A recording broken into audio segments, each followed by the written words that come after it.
He has also served as Director, Governance Department, and also he was moved to other financial institutions supervision department as Director. Currently, he is the Director,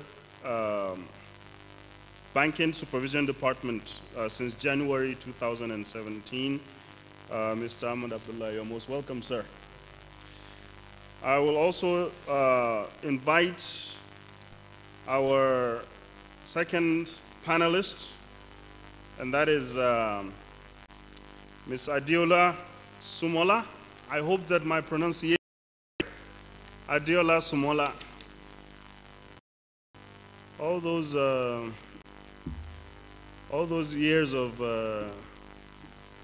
Amala and Ewedu have really cleared my throat. I can pronounce Yoruba names without much problem. She is a partner in Udo Udoma and Bello Osagie with the corporate team.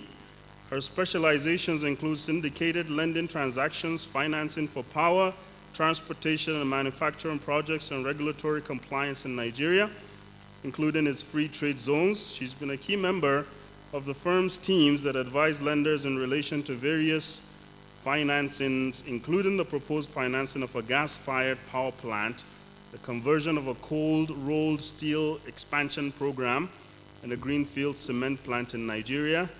She also contributes to the World Bank's annual Doing Business in Nigeria surveys and has prepared seminars and presentations on compliance with Nigerian free trade zone regulations, as well as on achieving compliance with the United States FSA regulations and anti-money laundering controls. So that is your panel, and with this, I will gladly hand over the proceedings to the moderator, Dr. Abdurazak Alaro. Sir, the floor is yours.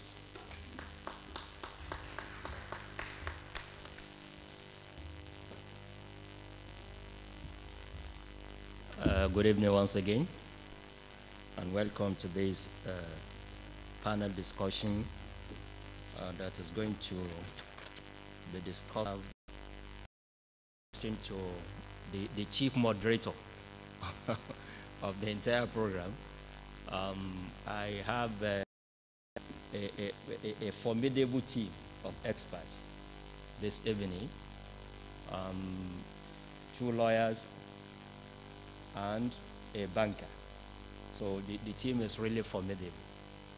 I'd like to welcome you to this important session, and we'll just like to inform you that we shall begin with the presentation today by Michael Ohi. Can you bail me out? Oheani, Mr. Michael Oheani. Mr. Michael Oheani is a legal practitioner of more than 2 decades experience. He had a stint lecturer of law before joining ICRC at Kogi State University Faculty of Law. Currently is the director of PPP at ICRC.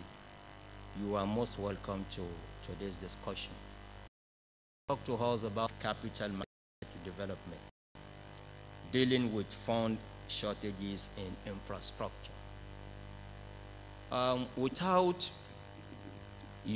trying to usurp your role as the chief presenter, but please permit me to make a brief introduction by way of preparing the ground for the presentation that we are waiting for. You know, I see this as a very important issue that calls for a lot of concerns, really. West Africa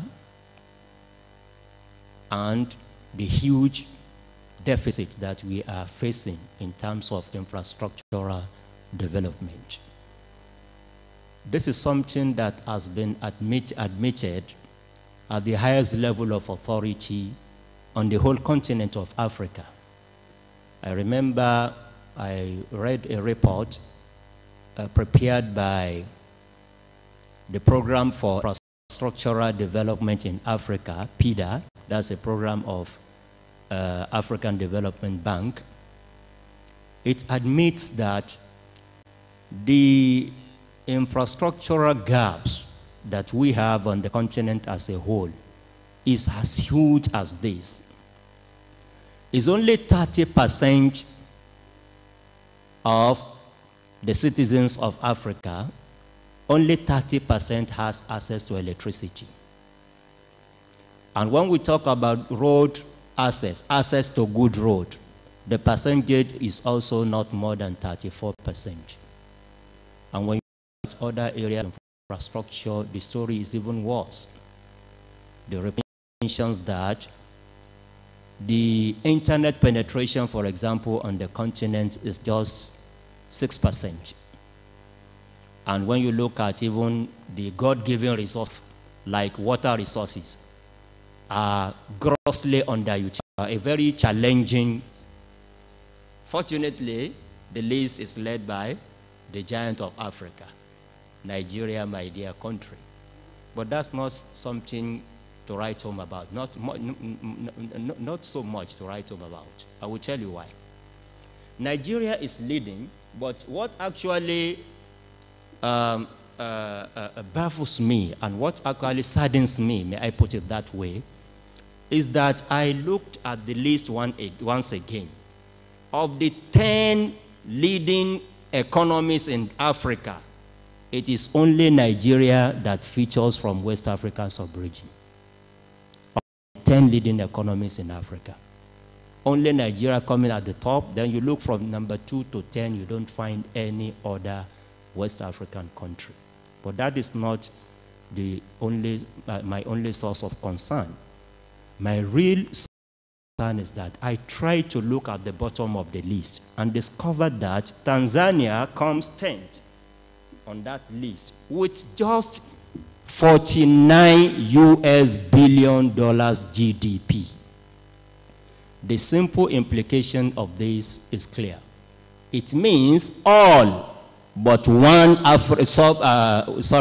but one from the horse's mouth, from Barrister Michael I beg your pardon again. You have about 25 minutes, sir, of presentation. Please, a round of applause for him. Rogoff, Sukuk, Tankong. The total population is, despite the huge potential we have, for core infrastructure is 70% of GDP. Where are we? Nigeria is at between 35 to 40% of GDP. Arising from low public and private energy and order of show, we have Lekki Deep Sea Port, we have Ibom Deep Sea Port, we have Badagry Deep Sea Port, and we currently have under construction $2 billion.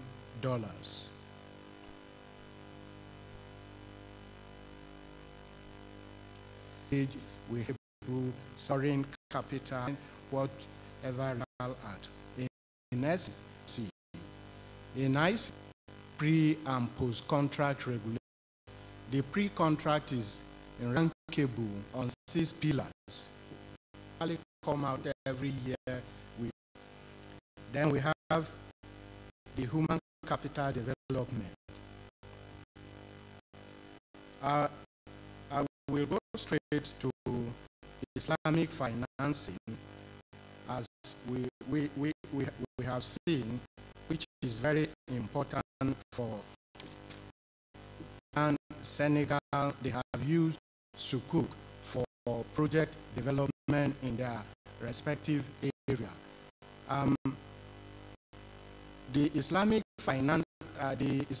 Development Bank has supported the following project in West Africa. In Burkina Faso, they provided an airport. We have the app and also the bypass. In conclusion, Islamic finance opportunity.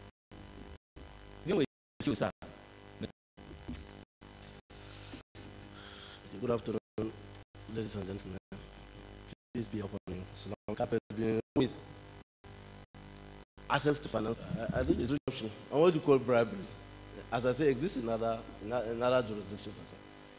But allow the private sector to play best in economic matters, and you will see that that problem is overcome.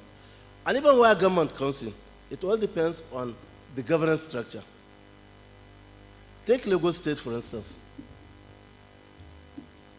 Infrastructure is being built in Lagos State. There has been a quantum jump, if you like, a sudden jump in infrastructural development in Lagos State in the last few years. And yet it is government. Yes, there could have been bribery and corruption, but we have seen development in infrastructure in Lagos, development in a number of spheres, simply because of the expectations that have been placed on government, simply because the funds that are used in providing that infrastructure is not necessarily from the common source, the common ration that comes from the federal government, but from people's taxes, from IGR. You can easily overcome the problem of bribery and corruption once you have the governance structure in place, once you allow the private sector to play its role, and once government will restrict itself to the role that is expected. Governments are expected to provide an environment, only environment, for private sector to thrive, and the problem of bribery and corruption will be overcome. Thank you. Thank you, sir. Thank you very much. Thank you, sir. Finally, I think a question is left unanswered, that of Oshun Sukuk. The third panelist will take that one. Thank you. Okay, I confirm that the proceeds of the Osun State Sukuk was utilized to fund the construction of public schools in Osun State.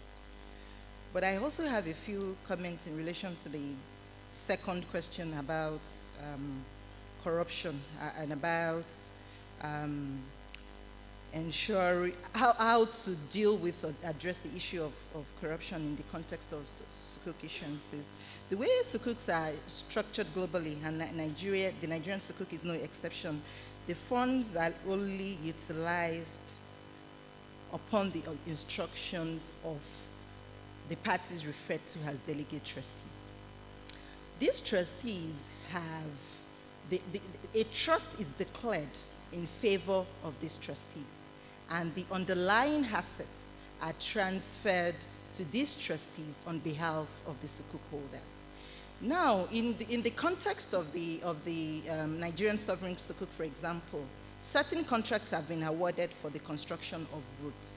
The way the sukuk was structured, if a road contractor fails to perform its obligations under its relevant road contract, it won't be paid. The instruction or the approval to pay a road contractor will only come from the Federal Ministry of Power Works and Housing and the trustees.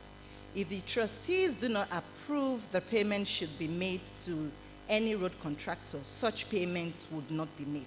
And the only way that the trustees will permit for payments to be made to such contractors is if the contractors are able to construct the roads and to issue a certificate that shows that certain milestones in their construction contracts have been achieved. It is only when that happens that the delegate trustees will give instructions to the relevant agency to make payments to the trustees. I just thought it was important to make that point. Thank you. So, with this, we've come to the end of this panel discussion. Please, once more, a round of applause for the panelists. We really appreciate your effort, and we want to thank you profusely for treating us to this excellent presentation and panel discussions. So I want to hand over now to the chief moderator of the program to make necessary announcements before the closing of the day. Thank you very much.